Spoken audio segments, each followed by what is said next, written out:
Ryan Manchee here with Basis Technologies. I'm sitting down with Jessica Jensen, CMO of Indeed.com. Amazing. Thank you so much for joining us. It's a hoot. Thanks for having me. Yeah, excited to learn about the amazing work that you and your team have been involved with. So talk to me about, I feel like Indeed.com, it's a brand people know. There are a couple competitors out there. Y'all are clearly the leaders, the global leaders.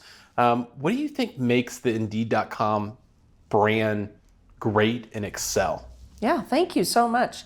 So for people who are not maybe so familiar, Indeed is the largest job platform in the world, and we have about 300 million people a month coming to Indeed around, all over the world looking for jobs. We operate in 60 countries, and we have millions of employer partners around the world who, connect with and get matched to job seekers. And our mission is to help people get jobs. And we help not only anybody looking for a job, and we have truck drivers to CFOs, copywriters to sales reps, nurses to warehouse workers. We're an extremely democratic platform.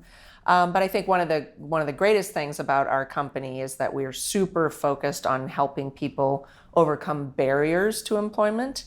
And we believe talent is universal, but opportunity is not. So we do an incredible amount of marketing and communications and product work to help women, LGBTQ, formerly incarcerated, people with varying educational backgrounds, et cetera, overcome barriers and improve their lives through work. I love that. So it's an honor to get to work on it. Yeah, that's amazing that it's not just like not just a certain segment, that it's really open to all. Exactly. And it's also very specific groups to help them get in a wonderful position. That's right. I think, as you said, like we're doing mass global product development for all job seekers, but then very specific things around pay equality, education, removing education requirements from jobs, helping employers understand that previously incarcerated people are an incredible labor pool that are frequently discriminated against. And there are 77 million previously incarcerated adults in the United States, 1 in 3 adults. So when you think about the importance of getting that group of people into the labor force, that's an example of something that we put a lot of effort into. Yeah, it's a great example of greater inclusivity within the job market and within society as well. That's so right. Definitely an admirable effort. From a media perspective and just kind of marketing side, how do you get that message out, and then also just the broader Indeed.com message out to those hundreds of thousands, those millions of job seekers who are out there? Yeah. What approach do you have how do from we a think about paid that and mix? earned and owned? Yeah, absolutely. So we do massive TV, radio, so mass media in Europe, Japan, Australia, all over North America. So that's kind of the global brand air cover. We are huge search marketers with Google and Bing, et cetera.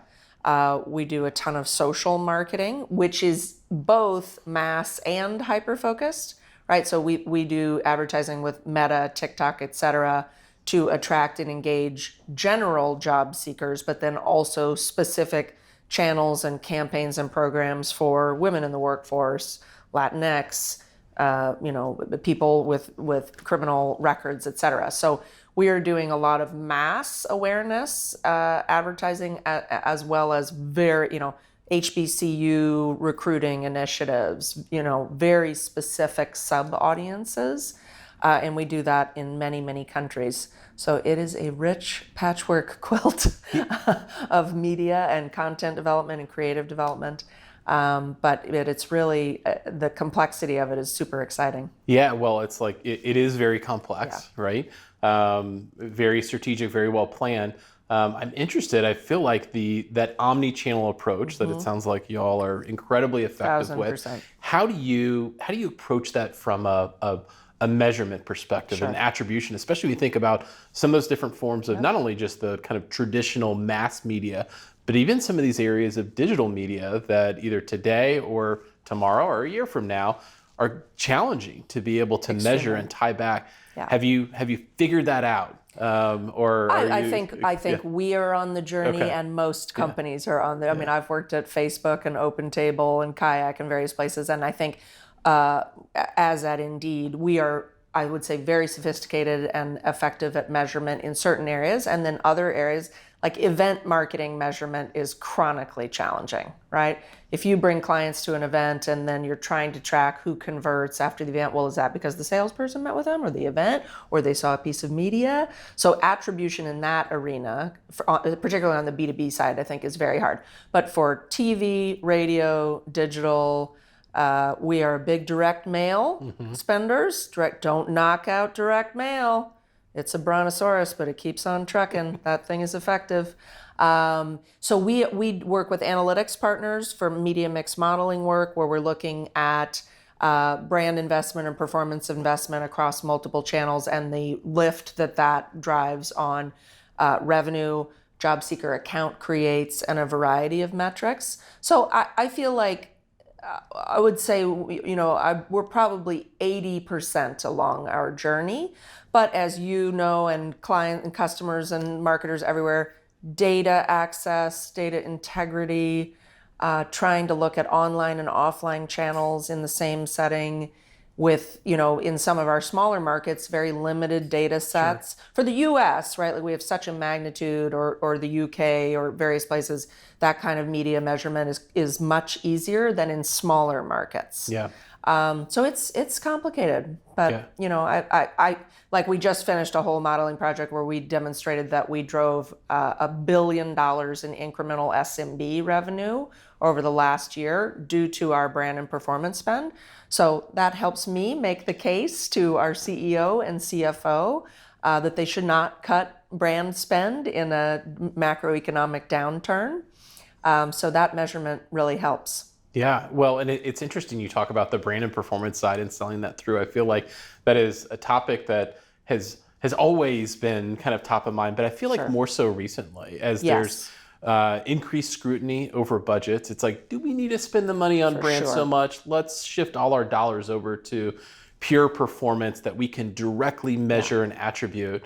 So it sounds like you're working through that. What's your just general take on that of the value of brand and the value of performance? I feel like probably needs less proof there, but general thoughts on that. Well, I think as you note, whenever there's an economic downturn, companies immediately say, cut brand, cut ESG. I've seen it so many times. And the research shows that companies that continue to invest in economic downturn gain market share, grow revenue. So, there's a general consciousness that I want to be part of driving at the board level, at the CEO, at the CFO level, around really helping them understand the economic value of marketing investment. But to the second part of your question, brand versus performance, well, the truth is brand lifts all boats, right? And there's multiple studies that TV investment, radio investment, out-of-home investment actually makes your performance marketing perform better. So you can't look at them in silos, right? And so a lot of the marketing that we do, search, SEO, other digital display, direct acquisition, is super linearly measurable, right? You can say dollars out, dollars in. But then you have to factor in the brand halo, perception, and brand lift happening at the same time, and do holdout analysis, et cetera. So it's not for the faint of heart, but I think the companies that put the effort into it and invest in the measurement will learn to invest better and get the confidence of other people across the company or the industry that they're making the right economic decisions. I love it. Yeah, overcoming those challenges and finding those new opportunities there, and also letting the data drive the answers. I think that's great. All right, one last question for you. Sure. If I were to give you a magic wand, I like where we're going. Yes. All right, and you could change one thing in the industry with your job, help the world, whatever it may be. What would that magic wand do? What would you wish? It's a magnificent question. If I may use my wand for two things. Okay. Yeah. Because one is really about diversity in our industry. And I feel like over the last few years, people have really come to understand the importance of diversity and inclusion. Are they executing on it? Is it measurable? Not as good as Indeed.com, but yeah. Well, yes. it takes everyone to get on the bus. But I would say that making sure that in marketing team leadership ranks and throughout the ranks that you have the representation of humanity of the people that you market to, right? You cannot do good marketing for diverse communities, certainly not globally, unless you have those people on your team. And frankly, your agency partners and your vendor partners, you have to hold them to that standard as well. Secondly, for the industry, I would say this measurement topic. We have lacked clarity on brand measurement, the interaction between performance and brand, what investment in ESG marketing drives from a bottom line perspective. And there's really a number of partners and vendors that swim in this pool. But more clarity, more examples, more training in marketing science and marketing measurement, I think is still a huge need. I love that. And so many marketers come from a creative background. And so they may not love math. Mm-hmm. And you cannot win in marketing without a deep, deep love of math, which a lot of people understand. But again, it's the training that I think is a really big need. Yeah, I love that. Where both those go back to education and training, and just adoption and being open to maybe what you're maybe not comfortable with for whatever reason, but being open-minded and being curious about it. Totally. I came up through management consulting and learned marketing. I'm not a creative expert, but I have to build that around me. I have to train myself. I have to work with experts who have brought me along, and I'm going to be working on it for 30 more years. Yeah. I love it. I love it. Thank you so much for your time. I really appreciate it. Thank you. It's fantastic. Thank you. Have a great South by. Yeah, thanks for joining us. Thanks.